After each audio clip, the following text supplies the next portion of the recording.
poner la venda antes de la herida y os voy a advertir que aquí soluciones cerradas no van a haber ninguna, al contrario.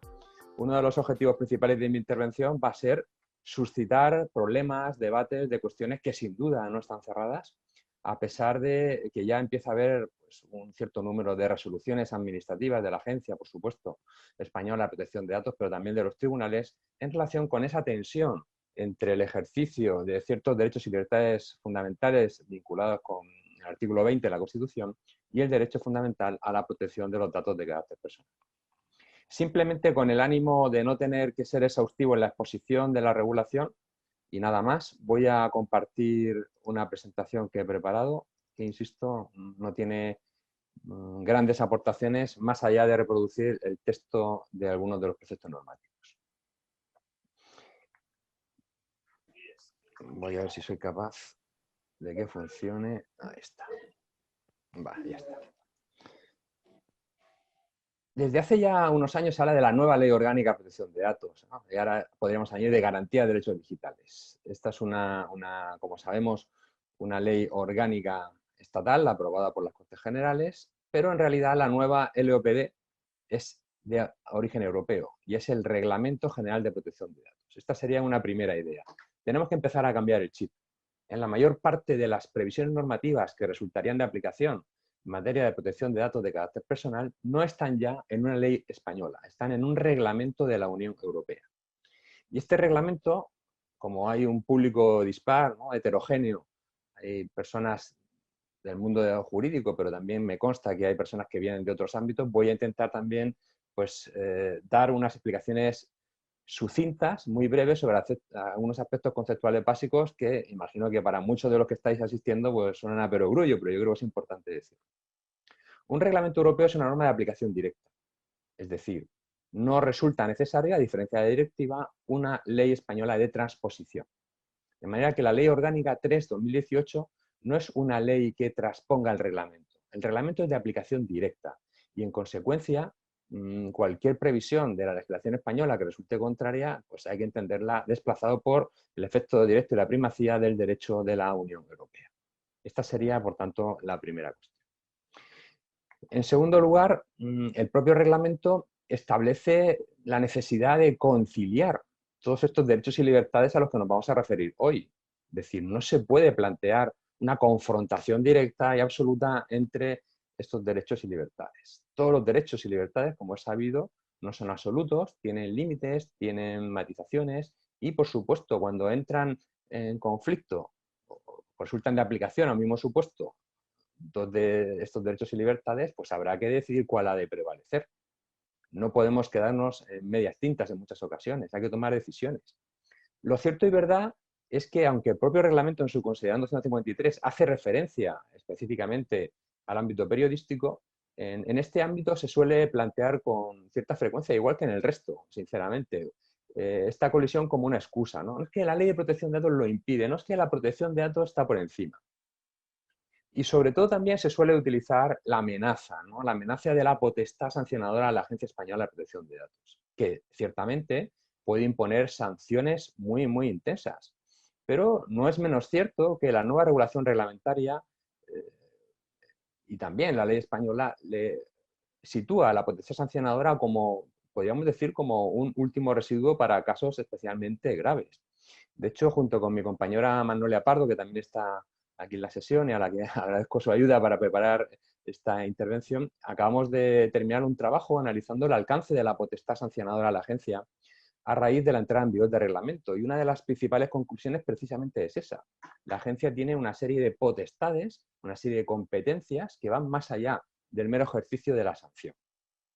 De manera que, aunque en teoría y en principio la imposición de una sanción administrativa puede ser muy elevada, la multa puede ser muy elevada, no es menos cierto que en muchos ámbitos esta aplicación de la protección sancionadora va a quedar reducida a un margen residual. Hay otros mecanismos de garantía de efectividad del derecho a la protección de datos personales. Y en este sentido, en el ámbito periodístico, ya os puedo adelantar para tranquilizaros que precisamente el ejercicio de estas libertades del artículo 20 es una causa que puede justificar el lícito tratamiento de datos de carácter personal. incluyendo no solo el tratamiento a nivel interno, de investigación, etcétera, sino también de publicación. De manera que existe un régimen reforzado en relación con el ejercicio de los derechos y libertades del artículo 20 de la Constitución cuando hablamos de la necesidad de proceder al tratamiento de datos de carácter personal. Siguiendo con esta parte introductoria de mi intervención, creo importante también destacar algunos aspectos conceptuales. Algunos aspectos conceptuales, como por ejemplo, qué es o no es un dato de carácter personal. Y aquí tenemos el principal problema, el principal escollo, y es que dato de carácter personal pues, es prácticamente todo. Cualquier información sobre una persona física identificada o identificable. Este es un concepto jurídico indeterminado que, por tanto, nos obliga a aplicar esta normativa no solo cuando sepamos perfectamente de qué persona se trata, a qué persona se refiere a la información que estamos publicando, sino también cuando esa persona, aunque no esté directamente identificada, se puede identificar pues, a través de otros instrumentos, otras herramientas, de manera directa o indirecta. Es decir, si en el contexto de la noticia se sabe perfectamente quién es, estamos hablando de un tratamiento de datos de carácter personal. Aunque no pongamos el nombre, el apellido y el DNI. Y os reiréis con esto del DNI, pero luego contaré un caso de una resolución de la agencia precisamente a este respecto. Entonces, dato de carácter personal, por ejemplo, podría ser pues una firma de un documento. Si publicamos la firma con el documento con la firma, aunque no aparezca la persona física, quizás se podría identificar a esa persona. Depende también para quién, es una cuestión relativa. Y dependiendo de quién maneja la información, tiene más capacidad de identificar al sujeto en base a cierta información. Pero lo importante, y ahora quiero destacar, es que el reglamento incorpora un nuevo concepto que antes no existía a nivel normativo de manera tan clara y rotunda, y es el de pseudonimización. Pero me interesa ahora destacarlo para contraponerlo al de anonimización. Evidentemente, si estamos ante un caso de datos anonimizados donde es imposible identificar al sujeto, y esto es una cuestión técnica que daría seguramente mucho juego en el debate, si estamos hablando de datos que no se pueden vincular ni siquiera indirectamente a una persona física, son por tanto datos anónimos, ya no podemos estar hablando de datos de carácter personal y en consecuencia esta normativa no resultaría de aplicación. A diferencia de lo que sucede con la pseudonimización. La pseudonimización no es anonimización, sino es un estado intermedio, de manera que con información adicional podemos ser capaces de identificar a la persona a la que se refieren los datos. Evidentemente, esta categoría daría mucho juego y, de hecho, está reconocida legalmente, por ejemplo, a efectos de la realización de actividades de investigación en salud. La Ley Orgánica 3/2018, en su adicional 17, reconoce la posibilidad de utilizar datos de salud sin consentimiento del afectado, siempre que se adopten una serie de garantías adicionales, entre las que se encuentra precisamente la pseudonimización.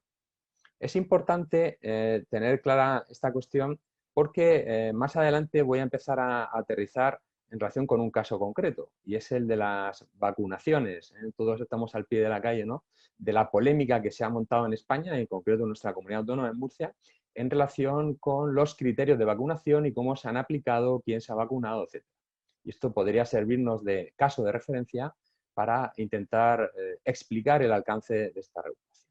Pues bien, en esta cuestión del concepto de datos de carácter personal no vamos a entrar de momento en los tipos, las categorías de datos de carácter personal, pero ya os adelanto que hay una cuestión especialmente polémica que se refiere a ciertos datos, por ejemplo los datos de salud, que tienen un régimen jurídico más intuitivo, más protector y que en consecuencia implica una mayor dificultad en el tratamiento de los datos de carácter personal.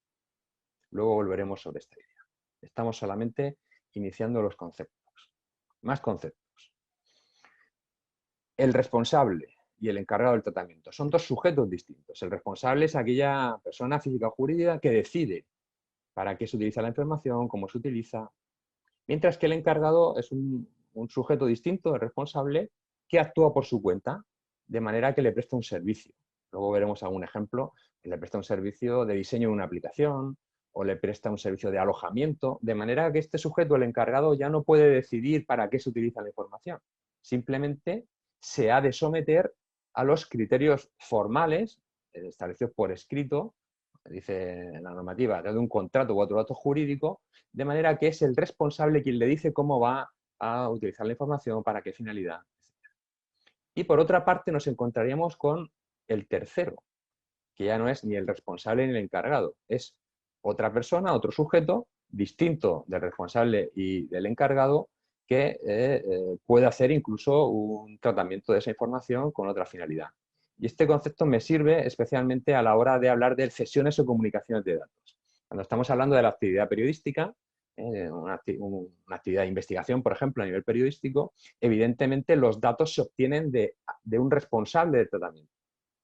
Y es posible que ese responsable del tratamiento nos esté dando al medio de comunicación, nos esté dando datos de carácter personal, incumpliendo sus obligaciones en aplicación de este reglamento. De manera que aquí tenemos ya un elemento de discusión, ¿vale? Evidentemente, el medio de comunicación siempre estará protegido por el secreto profesional, al amparo de lo dispuesto en el artículo 20. Pero aquí tenemos un elemento interesante desde el punto de vista de la responsabilidad. Por poner un caso concreto, hay una resolución de la Agencia Española de Protección de Datos, creo que era el Diario de Burgos, que le había facilitado, se supone, la Federación de Baloncesto de Castilla y León, un documento, un escrito que había presentado un club y que iba firmado precisamente por una persona física, de manera que el diario publica el documento con la firma, incluso con la firma del sujeto. Aquí se planteó un procedimiento a la agencia que acabó señalando que, a través de un indicio, porque no hay una prueba efectiva, que el documento solo podía haber salido de la Federación de Baloncesto porque tan pronto se presentó por el club correspondiente a la Federación ese escrito, empezó a difundirse en redes sociales. De manera que a partir de ese indicio concluye la agencia que hay un supuesto de responsabilidad por parte de la Federación.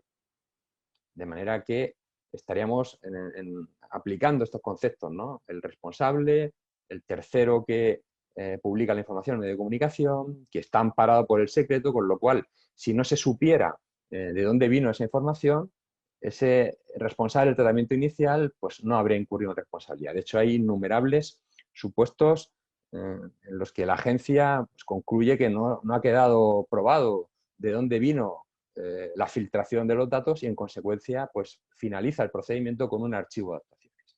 De manera que esa violación de la seguridad de los datos, que incluye la comunicación o accesos no autorizados, puede determinar responsabilidades, pero esas responsabilidades serían distintas en función del sujeto que esté interviniendo.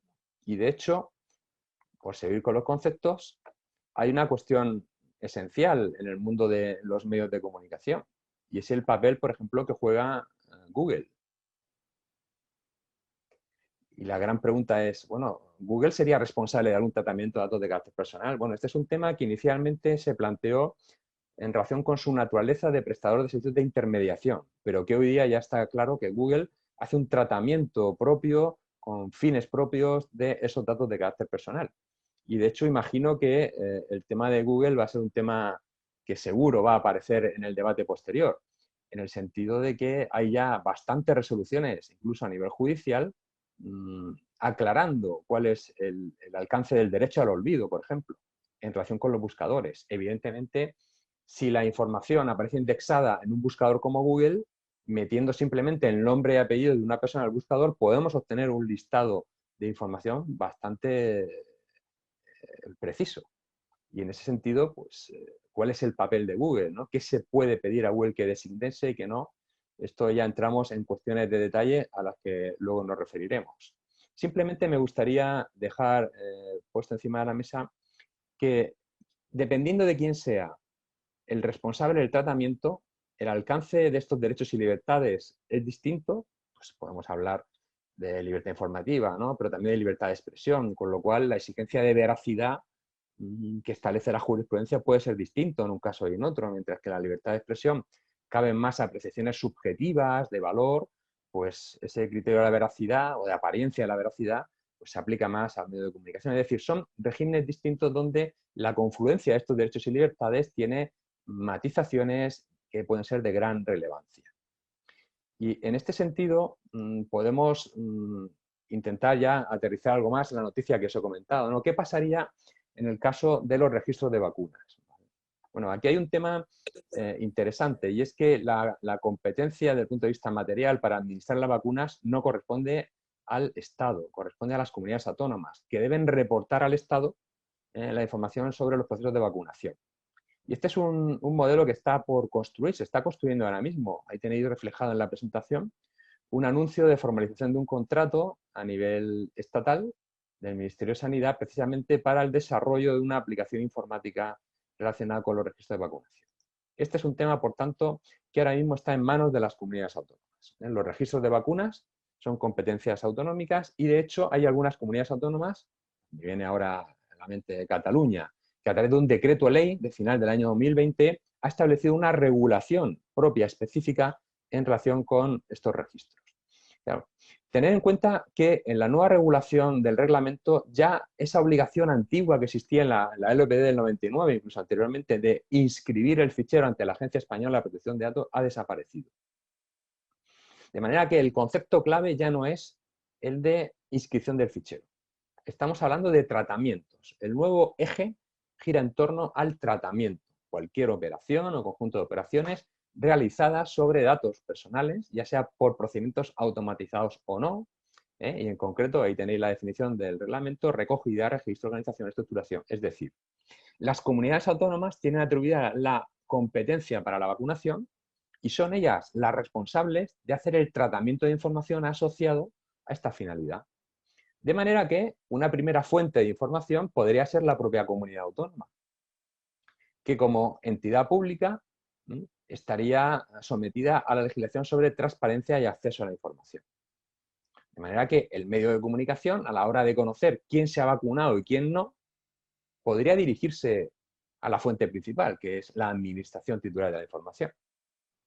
Y en este sentido tenemos ahí ya un pequeño escollo, y es que la propia ley de transparencia establece que cuando se trate de datos de salud es necesario el consentimiento del afectado o incluso una norma con rango de ley.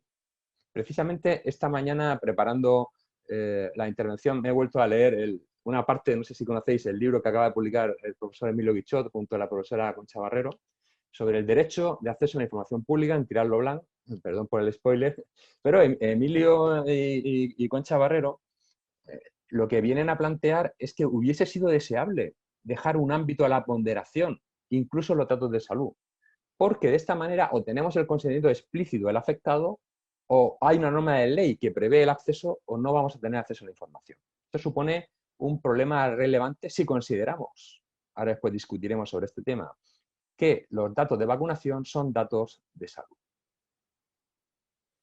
De manera que, como idea básica, nos quedamos ahora con que los ficheros ya no se inscriben ante la agencia, lo importante son los tratamientos y el responsable del tratamiento debe tener, y si es una entidad pública lo tiene que tener publicado, un registro de actividades de tratamiento, donde se especifica qué tratamiento de datos de carácter personal va a realizar en el ejercicio de sus funciones. De manera que nos situamos en el caso práctico que quiero analizar en mi intervención, de que hay una información relativa a personas físicas que se han vacunado, otras que no se han vacunado, por tanto, indirectamente, y en consecuencia el acceso a esa información, en primer lugar, debería plantearse ante quien tiene la información. Ese sujeto que tiene la información, pues está bastante blindado, porque nos va a decir que, bueno, como no tiene el consentimiento de los afectados y no hay una norma con rango de ley que prevea el acceso a la información, y al ser datos de salud nos tiene que denegar el acceso a la información. Aquí tenemos, insisto, un problema importante desde el punto de vista de la actividad periodística.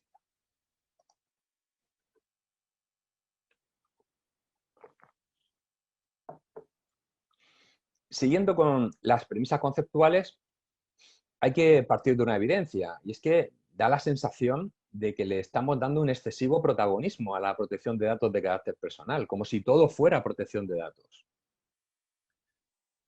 En este sentido, hay que partir de que muchas veces las vías de tutela más efectivas, más idóneas, no van a ser las específicas de la protección de datos, sino las relativas a otros derechos fundamentales, que pueden prevalecer sobre el derecho a la protección de datos. En muchos casos lo harán, y cuando estemos hablando del ejercicio de la actividad periodística, con más razón. Ahí tenemos el clásico, pues el derecho a la intimidad. personal y familiar, el derecho al honor, el derecho a la propia imagen, el derecho a la propia imagen, y qué sucede cuando esa imagen es objeto de un tratamiento informativo en relación con una actividad pública o no pública, dónde tiene lugar la actividad, o volviendo a la intimidad, si es una actividad que se realiza al margen de la esfera personal y es una actividad profesional. Estos son criterios que ya se han utilizado jurisprudencialmente y por parte de la propia Agencia Española de Protección de Datos a la hora de ponderar si el derecho fundamental a la protección de datos debe prevalecer o no respecto de la libertad de expresión y sobre todo de la libertad de información. Hay ya cierta jurisprudencia incluso del Tribunal Supremo, hay varias sentencias recientes del mes de septiembre del año pasado, de la Audiencia Nacional y, por supuesto, de la Agencia Española de Protección de Datos. Es decir, no todo es protección de datos, hay otros derechos y libertades de idéntico rango constitucional que en muchas ocasiones, en el ámbito de la actividad periodística, deben prevalecer. Deben prevalecer porque hay un interés en conocer la actividad, porque hay un carácter público manifiesto de la actividad, porque el personaje es un personaje público. Pero insisto, que no solo respecto de la libertad de información que llevan a cabo los medios de comunicación, también particulares, en su blog, etcétera, y sobre todo, antes lo decía y ahora vuelvo a insistir, en relación con la libertad de expresión. Por tanto, me parece muy relevante repasar cuáles son las vías de tutela de derecho a la protección de datos en la medida en que nos van a abrir los ojos, ¿no?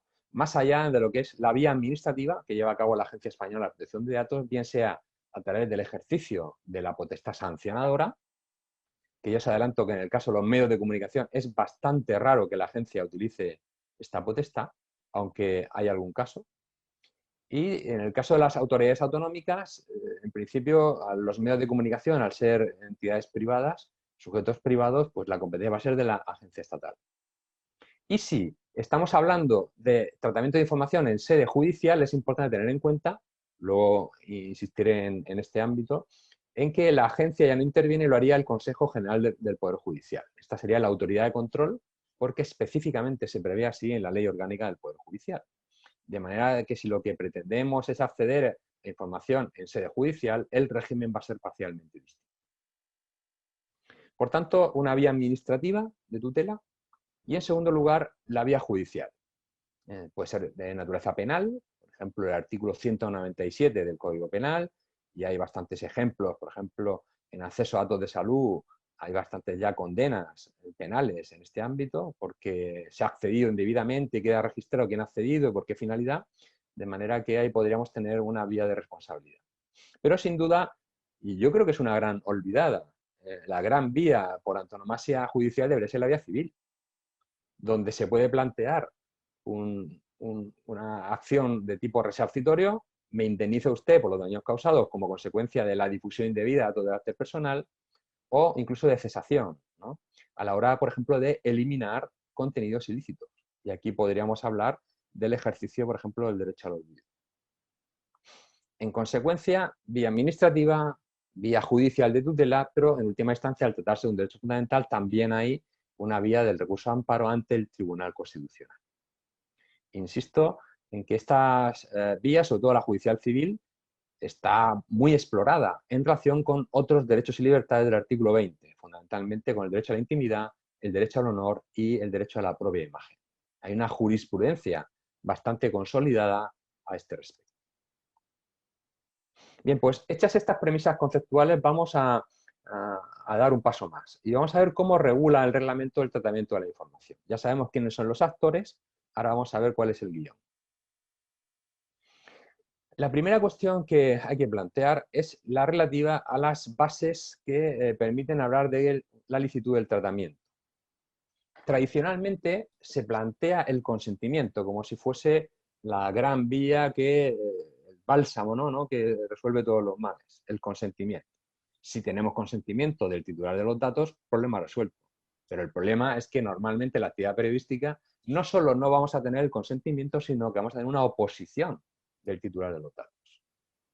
Otros supuestos serían pues, el tratamiento necesario para la ejecución de un contrato, para el cumplimiento de una obligación legal o para la protección de intereses vitales o, en el caso del sector público, para llevar a cabo una misión en interés público, pero también, y esta no es una novedad del reglamento, pero sí que incluso antes de la entrada en vigor de esta nueva regulación ya había alguna jurisprudencia al respecto.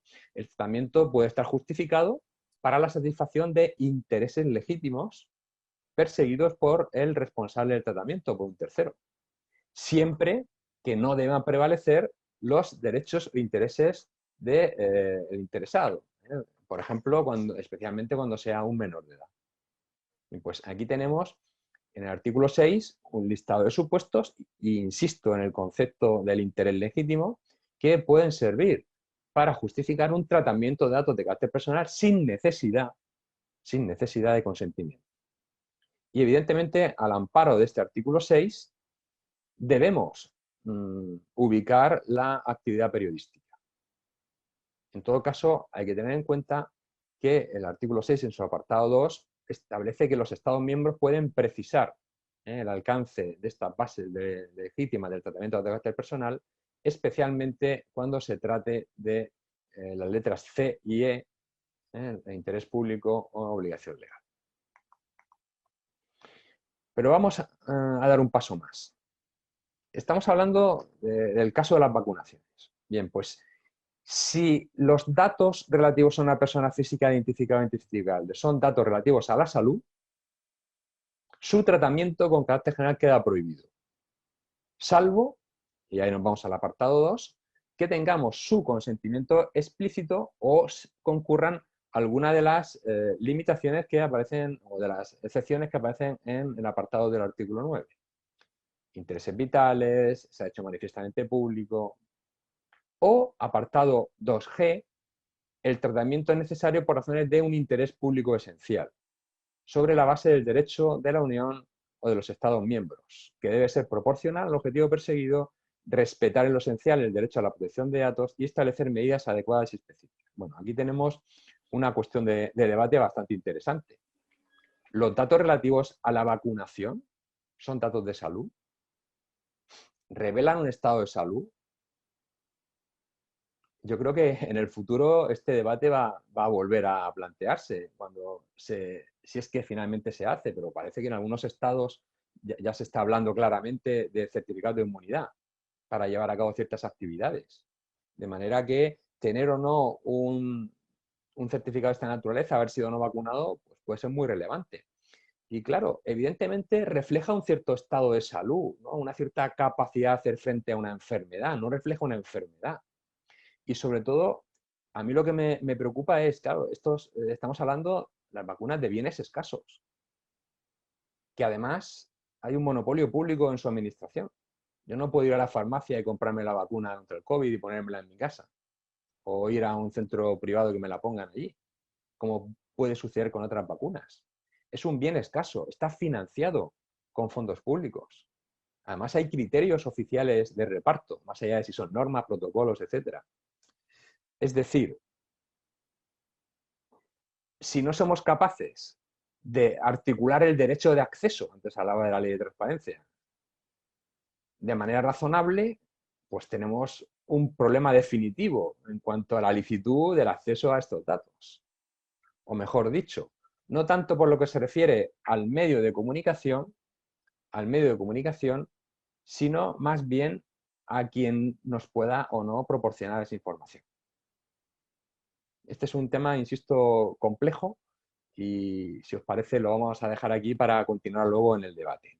Sí, este tipo de datos de salud deben ser objeto de una protección absoluta, definitiva, o por el contrario deberíamos articular un mecanismo, aunque yo lo veo sinceramente complicado, para justificar el acceso, al menos parcial, a algunos aspectos relacionados con esta información. Si una persona en concreto está vacunada o no, pues puede ser que tenga relevancia desde el punto de vista del interés público. En el caso de la región de Murcia, voy a hablar de lo que tengo más cerca y conozco por tanto mejor, ha habido un debate en los medios de comunicación bastante intensos a este respecto. Incluso a nivel político, hasta el punto, creo que es la única comunidad donde ha pasado, donde el consejero de Sanidad se había vacunado junto con un grupo importante de altos cargos de la consejería y también del Servicio de Salud de la región de Murcia, y se hablan de varios cientos de personas vacunadas, incluso habla de 400, 500 personas que se encargaban de de los servicios de gestión, coordinación, mantenimiento, etcétera, de la lucha contra la pandemia. En un determinado momento se deciden vacunar y se monta un debate público muy intenso que, como digo, ha concluido con la exigencia de la asunción de responsabilidades políticas por parte del consejero de Sanidad. Bien, pues en la Asamblea Regional, en el Parlamento Autonómico de la región de Murcia, se contempla en su artículo 13 la posibilidad de que los diputados accedan a datos de carácter personal en ciertos supuestos cuando lo exija sus funciones parlamentarias. Y se pueden recabar de la administración autonómica cierta información e incluso se establece ciertas garantías en cuanto a la forma del acceso, etc. E incluso se contempla la posibilidad de que cuando esos datos afecten al contenido esencial de los derechos y libertades públicas constitucionalmente reconocidos, se podrá fijar el carácter reservado de los mismos. De manera que se comunica a la mesa del Parlamento Autonómico y, dependiendo de las circunstancias, se podrá pues, dar un acceso singular, muy limitado a la información. De manera que solo se permite a los diputados tomar notas, pero no obtener copia. Se prohíbe divulgar la información. Claro, el problema es si se pudiera o no identificar quién ha sido la persona en concreto que ha divulgado esa información cuando ha habido un colectivo de sujetos. Pues, hubo una comisión parlamentaria que se personó en la sede de la Consejería de Salud para tomar conocimiento de esta información. Pues no se puede identificar a la persona en concreto que difunde esa información. Pero lo cierto y verdad es que se puede imponer una sanción disciplinaria en sede parlamentaria a quien incumpliera esa obligación de confidencialidad.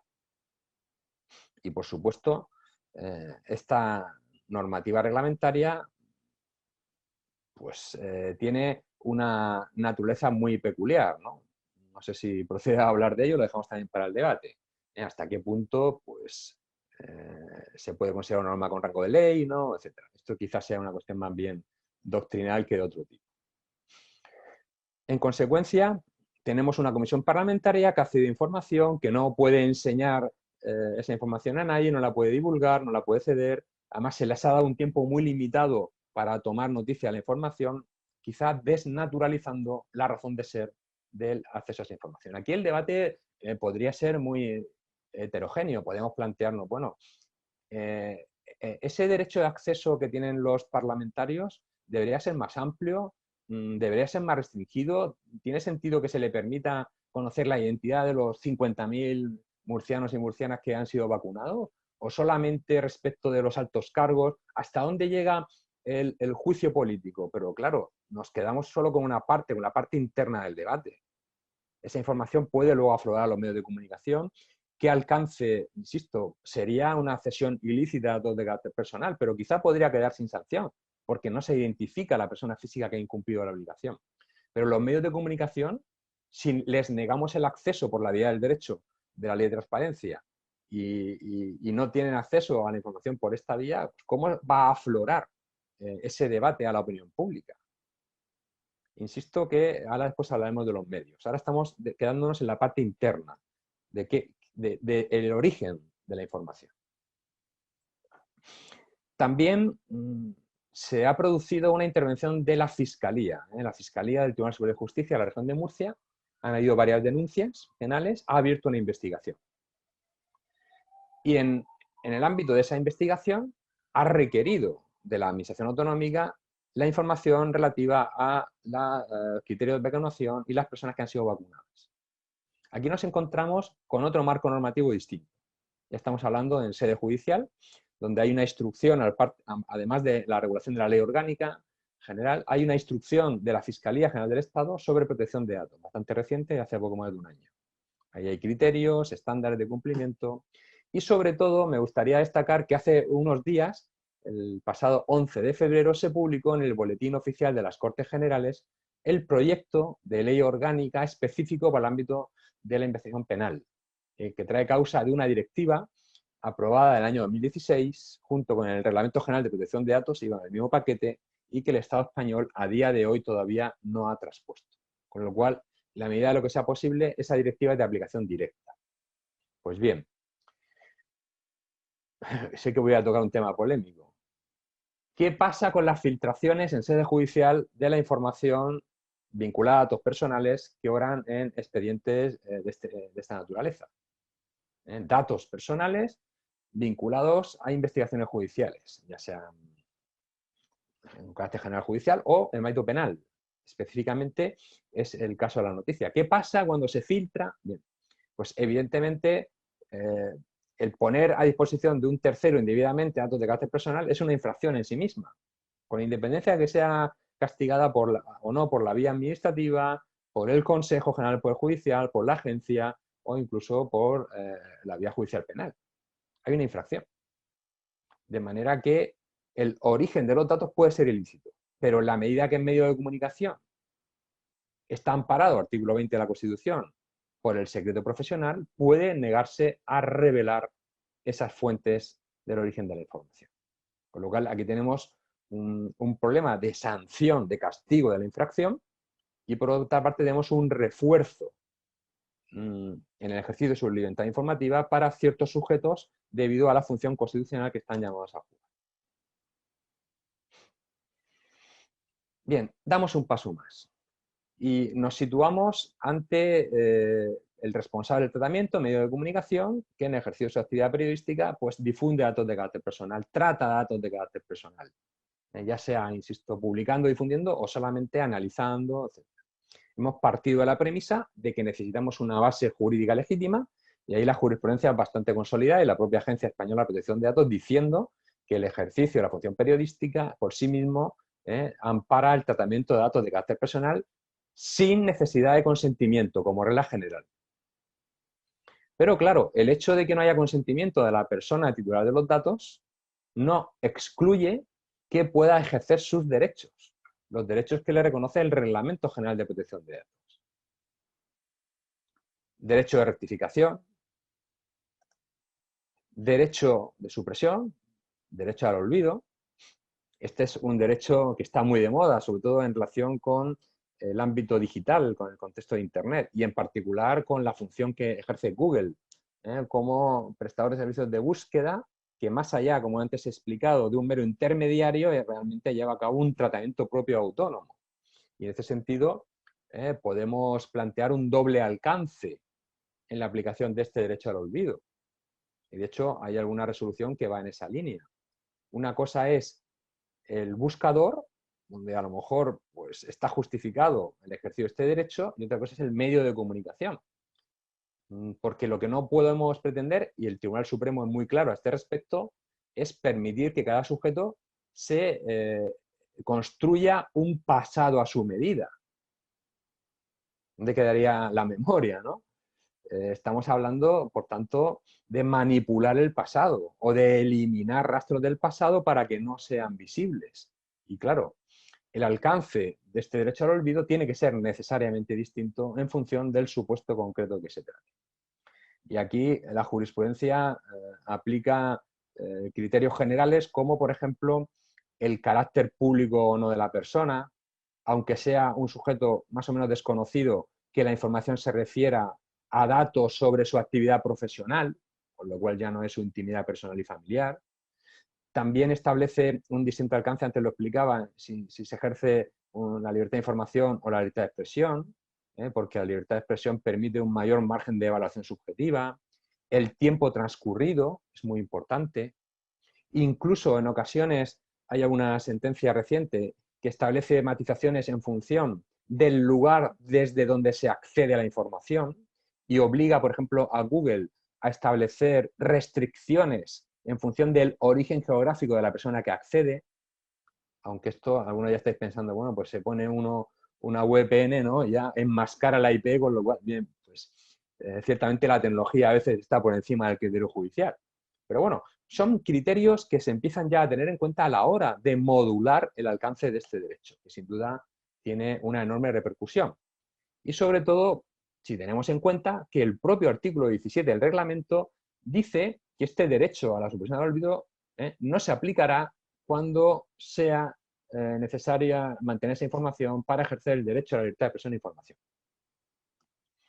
Tenemos amparo en el propio reglamento y en ese sentido aunque son todavía escasas las resoluciones administrativas y judiciales que aplican el reglamento, pero evidentemente este es un derecho que ya existía anteriormente, tenemos ahí un criterio para hacer prevalecer un interés público superior respecto del derecho fundamental a la protección de datos de carácter personal.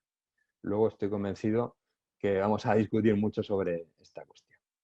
En fin, otros derechos que tiene la persona titular de la información: el derecho a la limitación del tratamiento en ciertos supuestos que recoge el artículo 18, cuando hay una impugnación, una oposición, aplicando el artículo 21. Este último, aunque aparece el 18, no, es un error por mi parte, es el 21. El derecho de oposición está en el artículo 21. No le he cambiado el número del artículo. De manera que existe el derecho a oponerse a un determinado tratamiento por motivos relacionados con una situación particular. Una situación particular, pero debe estar justificada de manera específica. Puede darse el caso, por ejemplo, de que haya pues, un bien jurídico superior que deba prevalecer. Por ejemplo, pues, la propia integridad física de esa persona o de sus familiares más cercanos, o incluso cuestiones vinculadas con la seguridad pública en un caso concreto. Pueden haber razones que justifiquen el ejercicio del derecho de oposición, pero vinculadas a una situación particular del sujeto que ejerce el derecho. De manera que en estos casos el responsable del tratamiento dejará de tratar esos datos. Este sería, por tanto, el elenco de derechos que tiene la persona física titular de la información.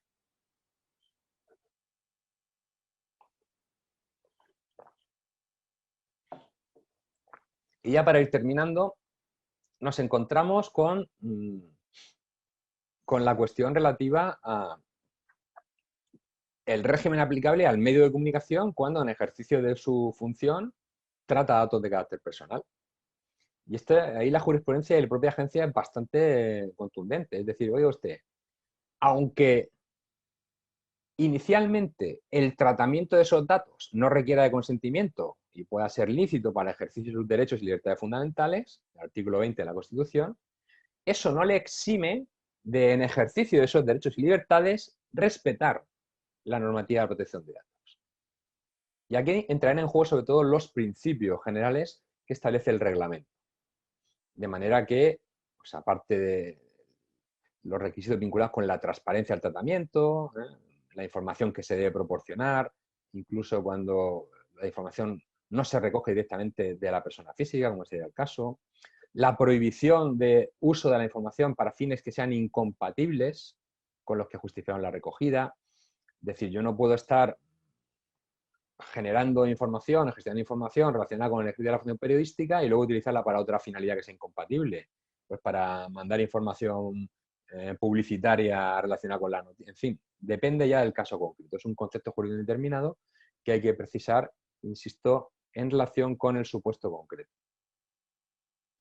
Pero me interesa sobre todo el principio de minimización, por eso le he ampliado el tipo de letra. Los datos deben ser adecuados, pertinentes y limitados a lo necesario en relación con los fines para los cuales son tratados. Es decir, el hecho de que yo tenga legitimación para, en ejercicio de una función constitucional del artículo 20, publicar datos de carácter personal, no me ampara para que publique cualquier tipo de datos. Con otras palabras, no puedo ser excesivo en el tratamiento de la información cuando voy a publicarla. De manera que debo dar los datos estrictamente imprescindibles.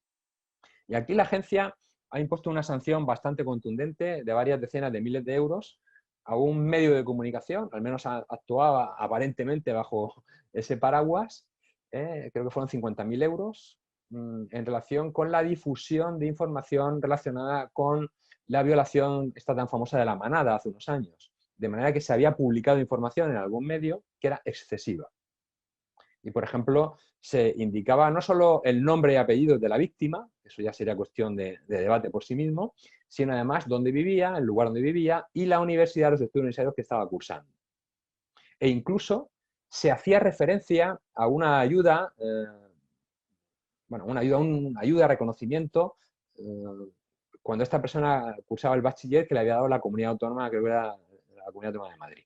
un reconocimiento de un premio de bachiller, algo así. Es decir, se consideró que toda esta información era absolutamente y manifiestamente excesiva en relación con la finalidad pretendida, que era el ejercicio de los derechos y libertades del artículo 20.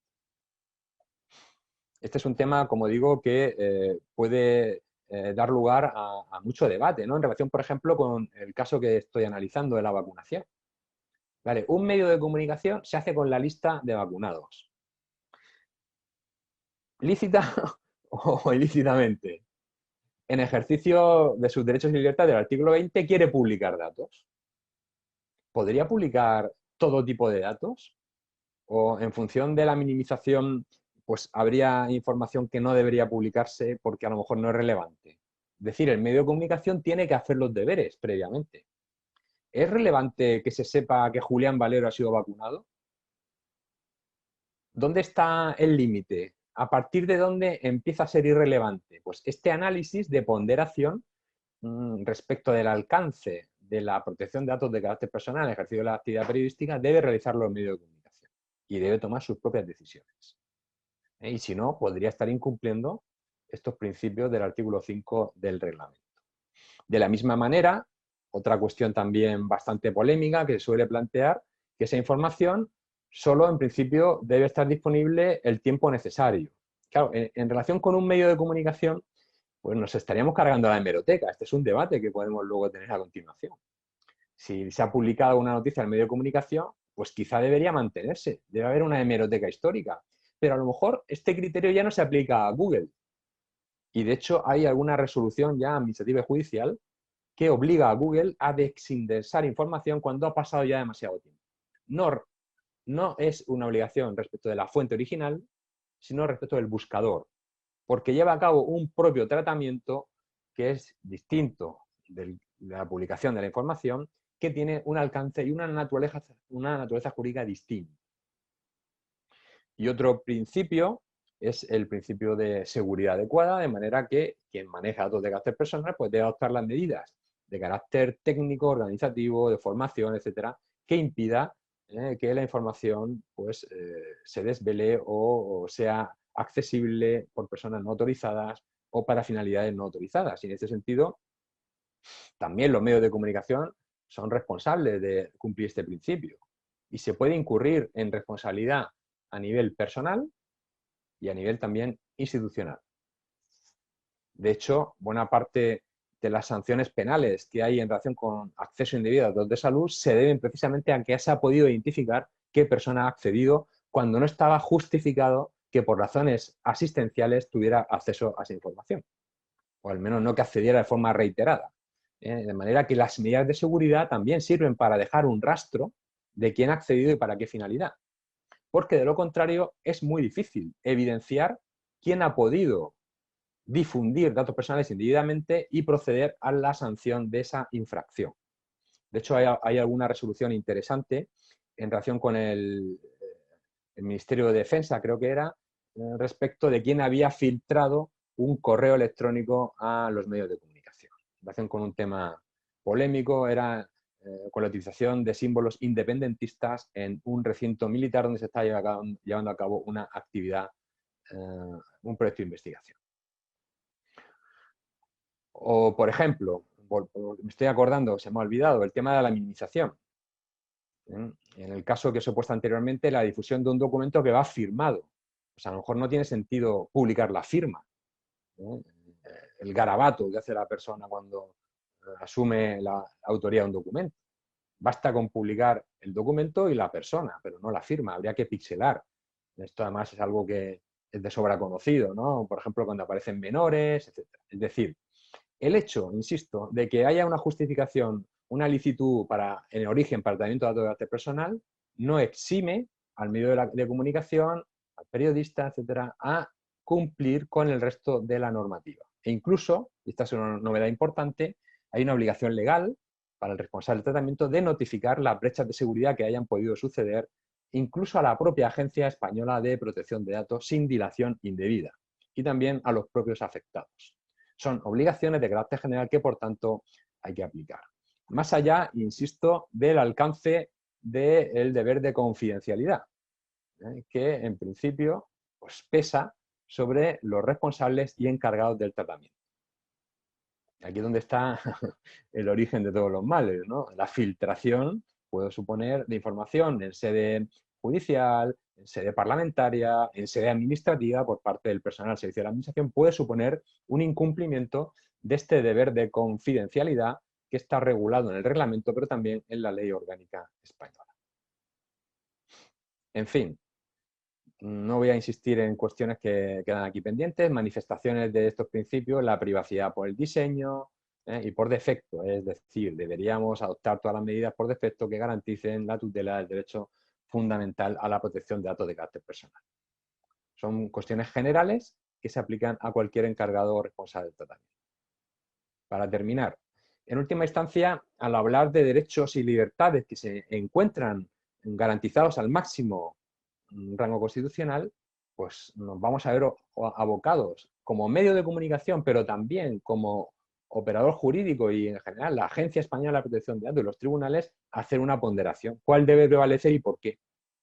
Y ahí la jurisprudencia del Tribunal Supremo ya empieza a establecer una serie de criterios. Muchos de ellos están basados en documentos de trabajo del grupo del artículo 29 de la anterior directiva, que es un organismo europeo, para quienes no conocéis el mundillo, donde se establecen criterios generales de aplicación de esta normativa europea para garantizar ciertos estándares de homogeneidad interpretativa. Pues ya empieza a haber jurisprudencia, sobre todo de la Audiencia Nacional, pero también del Tribunal Supremo, que da carta de naturaleza no normativa, porque no son normas, son criterios generales para hacer la ponderación. No tienen, por tanto, carácter normativo. De hecho, en una de las sentencias más recientes del Tribunal Supremo, la parte recurrente en casación esgrime que la Audiencia Nacional ha aplicado los criterios del artículo 29 cuando no tienen carácter normativo. Y lo que dice el Tribunal Supremo viene a decir es que son criterios de ponderación que más allá de que no son normas jurídicas, evidentemente, pues pueden justificar la motivación y la objetividad de la decisión adoptada. Porque estamos abocados a un delicado equilibrio entre bienes y derechos fundamentales que debemos resolver caso por caso con la finalidad de que la protección de datos de carácter personal, derecho fundamental, no se convierta, como antes decía, en una mera excusa formal para que la información no se pueda poner en manos de los medios de comunicación y, por lo tanto, para que estos no tengan capacidad de difundir esa información y, de esta manera, proceder al cumplimiento de sus derechos y libertades, de sus obligaciones en una sociedad democrática, en un Estado de Derecho como el nuestro. Me gustaría terminar mi intervención agradeciendo de nuevo a Gabriel la invitación, a todas las personas que habéis asistido, vuestro interés en escucharme, y especialmente a Verónica Alarcón y Samuel Parra de Privacidad, que me han ayudado mucho a preparar esta intervención, y también a mi compañera Magnolia Pardo, que me ha ayudado a iluminarme, ¿no?, sobre el alcance de estos derechos y libertades fundamentales del artículo 20, que para mí, pues, debo reconocerlo, no son el ámbito propio de mi especialidad. Pues gracias y quedo a disposición para el debate, que seguramente va a ser muy intenso e interesante.